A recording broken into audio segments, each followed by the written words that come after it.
Good frosty morning, guys.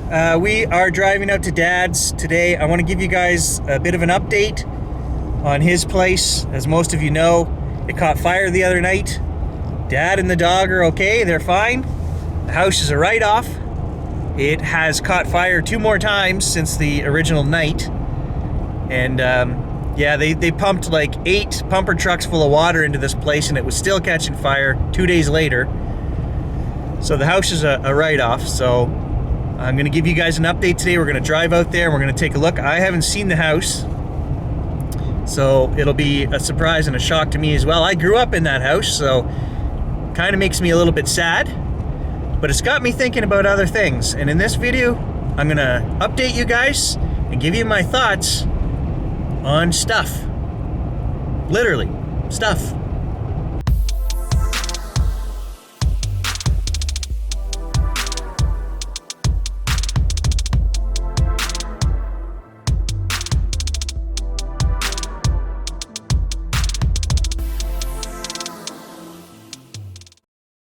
You know, we could take this drive out here to talk about the season. It is Christmas season, and I think I can answer a question for you guys that a lot of you guys want to know: what to get Dad for Christmas, right? Or what to get your husband for Christmas. Dad and husband, they're kind of interchangeable. And, you know, I'll tell you right now, guys, there isn't any physical thing that you can buy us that we need for Christmas, okay? I can tell you that without a doubt, because dads are a special creature.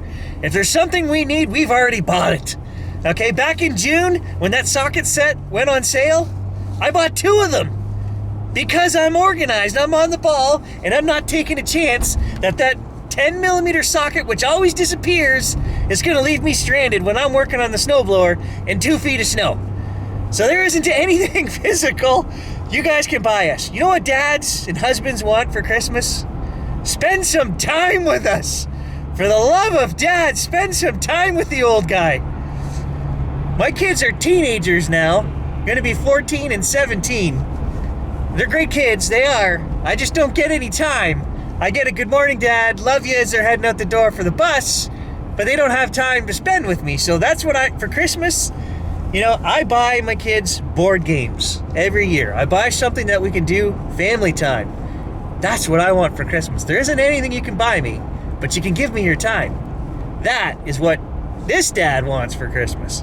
Oh, and I'm not leaving all the dads out there stranded, okay? I have advice for you too, right?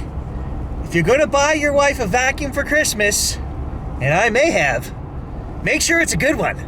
Yeah. You get the i7 or the i9.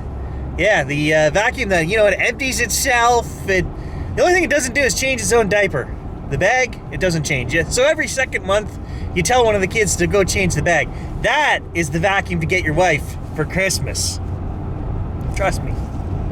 I'll let you know how that goes. It might be an experiment that's kind of in the works.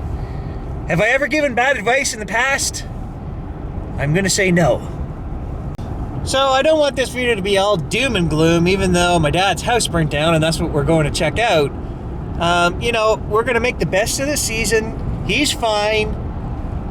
You know, that's the bottom line. Is you just have to look at it like it's just stuff, right? He knows that. And it's going to be a rough road to, I mean, I don't know, in this climate, man, trying to build a house. Things are hard to get right now. 2 years after COVID, and things are still hard to get. So I think it's going to be a long process of him living in a hotel or wherever the insurance puts him up. I don't know. But you know what? We'll do our best to keep him cheered up and happy. We'll get him out riding the trails on the 4-wheeler and the snow machine whenever we can. And I'll spend some time with him. You know, that's what it comes down to at this point. And for him, I think it's really going to hit home. And he's going to have to do some deep thinking about, you know, the fact that it is just stuff. Because I'll tell you right now, and I'm guilty of this too, guys, we get attached to our stuff. And my dad, he's a bit of a hoarder, right? So, yeah, no, he's a hoarder, 100%. I one time, this is a true story, threw out an axe head. I was cleaning out the basement many years ago, 25 years ago. And 20 years later, he brought this up and he was still mad that axe head disappeared, you know, and it was an accident. I'm sure I wouldn't have thrown out an axe head, you know, on purpose, but it was just an axe head. And 20 years later, it was still bothering him that we had an argument over it 20 years later. So now I said to my wife, gee, what's going to happen now that all his stuff has been destroyed in a house fire? You know, it's going to hit him hard. So, and I understand that. You know what? I'm a guy, I love buying my cameras, and you know, there's tech stuff and computer stuff, and I'm totally into stuff. I know that, too much into stuff. Stan and I talk about this all the time. And there comes an age, and I think it's my age right now, where I'm beginning to realize, you know, you can only acquire so much stuff. And then you got to start getting rid of it and downsizing. And really, I mean, I'll always love the newest, greatest tech. You guys know that on this channel. But, you know, moving forward, I think I'm going to really make smart choices of purchases of, you know, fewer things, and things that I really, really, really want to, you know, own for a few years, and not something that's going to be replaceable in a couple of years. And mostly I'm talking about cameras and stuff like that, but computers as well. We upgraded the computer that I do all the editing for you guys 2 years ago.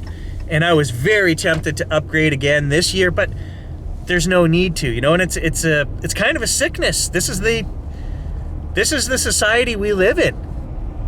Right? It's what you own isn't good enough. That's what all the commercials, that's what all the companies will tell you. Even though you just bought it 2 years ago and you're in the 95th percentile in terms of frames per second, or how fast you can edit a video, or this or that. It's great stuff, but they'll tell you it's no good. You need to buy the new one. You know, and it's very hard, even for myself as a smart human being, money conscious human being, planet saving human being, it's very hard not to fall into that trap. So, in a way, Dad's house fire here has got me thinking a lot about that again, you know. And it's kind of, in a strange way, it's a bit of an eye-opener to remind me it's just stuff. So I know it's pretty late in the season to be saying, here's a reminder, you know, but this Christmas I've told the wife and kids, and I never gave anybody a Christmas list or anything. That's what I told them, you know, for this season, I just want to spend time with you guys, and I don't want more stuff. I want family time. So, you know, maybe if you haven't bought your loved one, that's going to go over real well. She's waiting for a diamond necklace, and you're like, hey, honey, let's spend some time together. You know what? Best of luck to you. I mean, you have to think of our forefathers, you know, and how fast things are moving now. My grandfather, for example, was a huge photographer. He loved nature photography. And he bought a DSLR back in like 1973 or 74, whatever it was. A Canon A1, okay? He bought one lens for it, and he owned and used that camera for the next 18 years. It was good enough, you know? I think in the last 10 years, I've probably owned 14 cameras. You know, I don't know. It's terrible. You know, you got to think of the old farmers that, you know, they use the equipment for, you know, 25 years, 30 years, right? Vehicles. You bought a new truck every 15 years, you know, not every 3. So we just have to go back to that mentality of making things last. And I know that's hard to do because they don't make things to last nowadays. That's, you know, that's the hard truth of it, is things are made to fail. That's a known fact, you know, electronics. They built in fails, you know, through weak capacitors and other, you know, printing heads and printers. And all, these things have been documented that they've purposefully been built. Your battery in your iPhone, right? Like, so, and you know, when I find a company that does that, gets caught, and it's proven that this, you know, was maliciously done to us consumers, I do not buy their products again. Now, I've never owned an Apple iPhone, and I never will for that reason. My wife and kids do, and I'll tell you, I was mighty upset when they bought new ones again, knowing about the whole battery issue and the lawsuit. We never got a dime out of that up here in Canada. I never got a free battery for my kids or my wife for their phone. No, they all had to buy new phones is what we got out of that. So, you know, companies like that, Canon did that with printers. They got caught so that there was a fail-safe on so many hours on printer heads. There was an electronic safety in there that would shut the printer off, and an error would come up saying, print head no good. But some 12-year-old Chinese kid figured out, hey, this is just a software thing, and he showed the world. And there was a class action lawsuit, you know, and nobody talks about these things. It's just a sad reality of what we are, and that's just money. We are just consumers to these companies. That's it. You know what a really good idea is, and a lot of people don't like to do it, is to donate to a charity this time of year, right? Instead of buying gifts for the family, or if it's just you and your wife, you know, as we get older, that's what it's going to come down to someday, is my wife and I will be at home alone. That's what I'd like to do, is you sit down and have a discussion with your wife. What would we like to donate to this year? You know, and that's our gift, not just to ourselves, but whatever, you know, if it's just a local charity or if it's a bigger organization, whoever it is, you know, a lot more people are going to get something out of it that way. And like I say, nobody needs, once you get to our age, nobody needs more things, right? We're just buying things in our life to replace things. My wife replaced our toaster not that long ago. And I said, well, what was wrong with the old one, dear? It didn't toast the toast fast enough.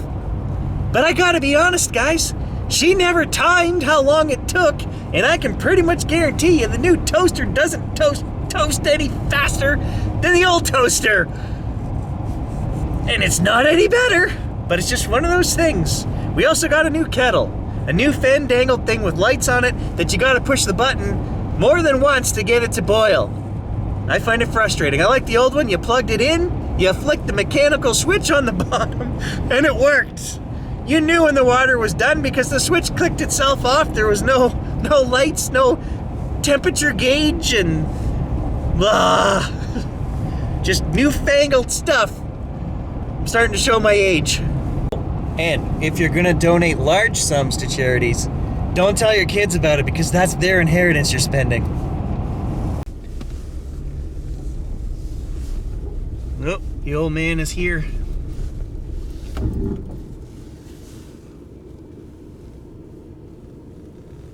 Look at that. You can see right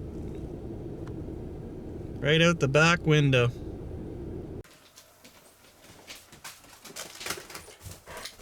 There's something there I wanted to give you. That one hurts right there. The old melted metal detector. What's melted? Oh, okay. No, it's false alarm. It's not melted. It's just ice on there from all the water. Well, not gonna lie, guys. It's sadder than I thought. You know, the old man breaks down, and it really is. I mean, everything in there is destroyed. So that's personal stuff. So I'm not gonna put too much of an update on there. His house is gone, and it is what it is. And we'll get him through it. You know, he'll be in a hotel for the next year, because that's the times we're in right now. Right? There's nothing to rent. There's no houses, so, and we'll have to get him a new house built. And remember, moral of the tale here, like I've been saying throughout this whole video, it's just stuff.